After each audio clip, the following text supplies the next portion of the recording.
As-tu un pitch mou comme de la guimauve? Oui, tu sais, cette guimauve qui fond au soleil, qui est molle, qui est pâteuse, on ne sait pas trop quoi en faire. Ou alors un pitch punchy, percutant, qui va permettre à ton prospect de comprendre ce que tu fais. Parce que le pitch, c'est l'art de convaincre, de transmettre une émotion, de faire comprendre ce que tu fais à tes clients en 2 minutes pour qu'ils aient envie de te recontacter. Alors c'est simple.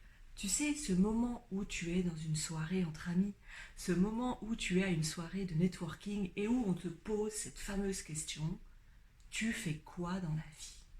Et là, 3 possibilités s'offrent à toi et c'est ce que je constate régulièrement. Il y a la personne qui va dire, moi, je suis coach de vie. Oui, juste comme les 10 000 autres coachs de vie que tu retrouves sur les réseaux.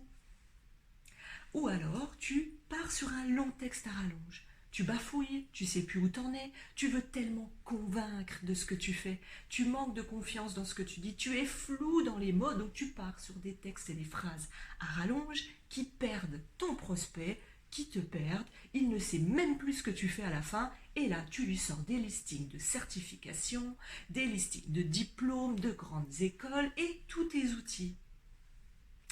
Et nous avons la troisième chose qui est la meilleure, c'est comment avoir un pitch impactant en 2 minutes, 2, 3 phrases, où tu vas pouvoir faire comprendre très simplement, être concis, efficace, précis, punchy, pour faire comprendre la valeur que tu as et le résultat que tu peux apporter à cette personne pour qu'il ait envie de te contacter. Allez, maintenant vous avez compris dans quelle catégorie vous étiez, je vais vous donner mes 3 conseils. Est-ce que tu as envie de gagner de l'argent?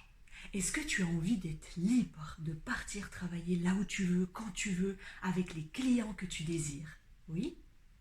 Eh bien c'est parfait, je suis Aurélie, consultante pour femmes d'affaires ambitieuses.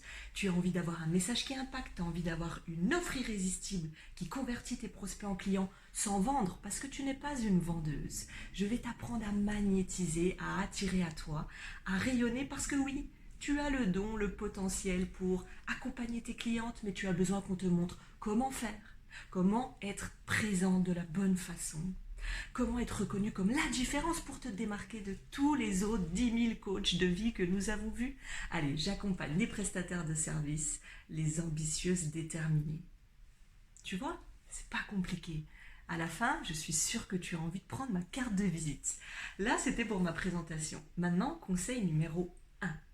Comment est-il possible de pitcher, d'impacter et d'être percutante si on ne sait pas à qui on s'adresse? Comment est-ce possible? Tu sais, par exemple, dans un match de boxe, je vais prendre cet exemple-là, on le sait tous, il y a un adversaire. La personne qui va être contre l'adversaire, il va apprendre, revisionner les vidéos, regarder comment il combat pour pouvoir le combattre, pour pouvoir aller non dans son sens mais aller contre lui. Et bien là, c'est pareil dans ton pitch. Comment veux-tu impacter, façon de parler, attirer, magnétiser ton client idéal si tu ne sais pas qui c'est? Avec les yeux fermés, espérer toucher la bonne personne et espérer avoir la bonne phrase, c'est pas possible.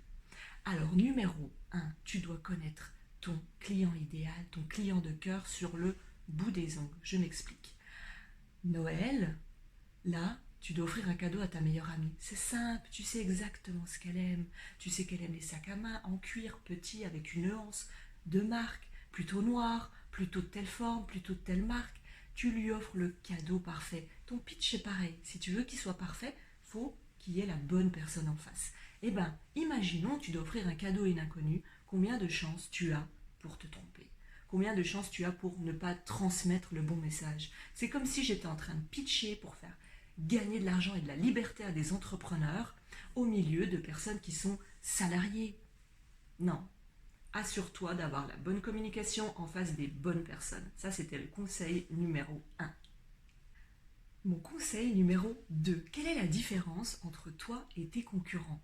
Au premier abord, quand on découvre sur les réseaux sociaux, aucune, si tu n'as pas une communication impactante. Je m'explique.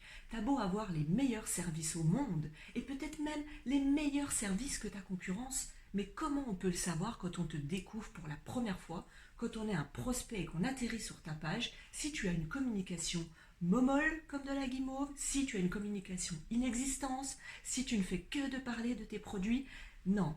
pour ta communication, pour ton pitch, ce qui est important, c'est de faire comprendre la valeur concrète de ce que tu apportes. Nous, ce qu'on vient chercher chez toi, c'est le résultat que l'on va obtenir en travaillant avec toi. Donc réfléchis à ça. Pourquoi je viendrai chez toi plutôt que chez la concurrence? Conseil numéro 3, assume clairement ta spécificité, assume clairement qui est-ce que tu souhaites accompagner, assume clairement ton message. Pourquoi? Parce que si tu es flou, si tu fais comme les trois quarts qui se disent « moi, je ne veux pas trop cibler, pas trop être précis dans mon message, comme ça je sais que je vais pouvoir m'ouvrir à beaucoup plus de clients ». Et bien justement, c'est en étant flou et en restant trop large que tu ne percutes pas en plein dans le cœur ton prospect pour qu'il ait envie de travailler avec toi. Je vais te prendre un exemple. Si tu tombes sur, par exemple, une page sur les réseaux sociaux, même 2 pages, tu es en besoin depuis à peu près 2 ans de perdre une dizaine de kilos, tu n'en peux plus, tu as testé tout ce qui existait sur le marché. Et là, tu tombes sur une première page où son pitch est « Voilà, je suis coach de vie, je peux vous aider à gérer le stress, l'angoisse, la fatigue, le poids. » Et là, tu tombes sur une deuxième page d'une personne qui te dit « Tu es une femme, tu es maman, tu es en souffrance depuis plusieurs années sur une dizaine de kilos à perdre, tu n'en peux plus de ce poids qui t'empêche de réaliser ce que tu veux, qui t'empêche de passer des bonnes vacances, tu as essayé tout ce que tu as trouvé sur le marché mais tu ne trouves pas de solution, contacte-moi. » À ton avis, lequel des deux je vais contacter? Par exemple, moi, je sais que souvent, j'explique que je veux des femmes ambitieuses, déterminées, engagées, parce que oui, je l'assume d'avoir envie de travailler avec ce type de personnes. Des personnes qui sont arrivées à un niveau dans leur business, qui stagnent, qui se sentent freinées et qui ont envie de passer à une étape supérieure. Je l'affirme clairement, je ne parle pas à tous les entrepreneurs, je ne suis pas consultante pour entrepreneurs.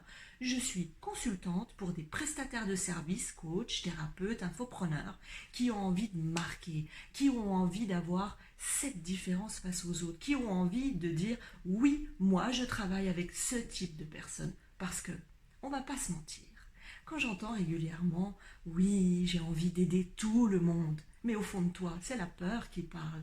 La peur de dire que si je suis trop précis, je vais m'exclure certaines personnes, donc je préfère rester large et plaire à tout le monde. Mais tu le sais, les dictons ne servent pas à rien. Plaire à tout le monde, c'est plaire à personne. Tu verras et tu constateras que les consultants, les coachs, les thérapeutes qui vivent le mieux de leur activité ont une spécificité et ne sont pas des généralistes. Alors, je te propose de travailler sur ton pitch. Moi, ce que j'aimerais, c'est qu'on puisse en discuter. Dis-moi en commentaire quel est ton pitch. Propose-moi un pitch et je te donnerai mon avis. Et deuxième chose, j'ai un cadeau pour toi. Tu te dis, oui, mais la règle numéro 1, le client idéal, comment je fais? Eh bien, j'ai un cadeau. J'ai mis en commentaire le lien pour télécharger le PDF sur ton client idéal. Des questions, un début de réflexion qui va t'aider à comprendre comment identifier ce client idéal. Alors n'hésite pas, va le télécharger, commence à travailler dessus et surtout, laisse-moi ton pitch en commentaire et abonne-toi à la petite clochette en haut de la chaîne pour ne plus rien manquer. À très bientôt.